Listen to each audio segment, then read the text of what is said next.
ওঠো, তোমার জন্য দেখো কে একটা গিফট পাঠিয়েছে। এই নাও, এই নাও, কি এটা? দেখো খুলে দেখো, আমি দেখিনি। কে দিল? আমি সেটাও জানি না, চিনি না আমি। ছবি? বাহ, দেখাও।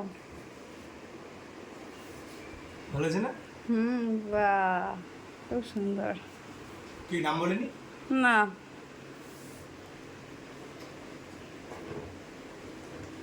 তো আমি তো বাড়িতে ছিলাম না, যাই হোক বাড়িতে এসে দিয়ে গেছে। তো যে দিয়েছো তাকে দূর থেকেই বলছি অনেক অনেক থ্যাংক ইউ, খুব খুশি হয়েছি, দারুণ। কিছু কিছু সময় ভালোবেসে দেওয়া গিফটগুলো অনেক দামি হয়, তাই তাকে আগলে রাখার দায়িত্ব আমাদের। অনেক খুশি হয়েছি, ধন্যবাদ।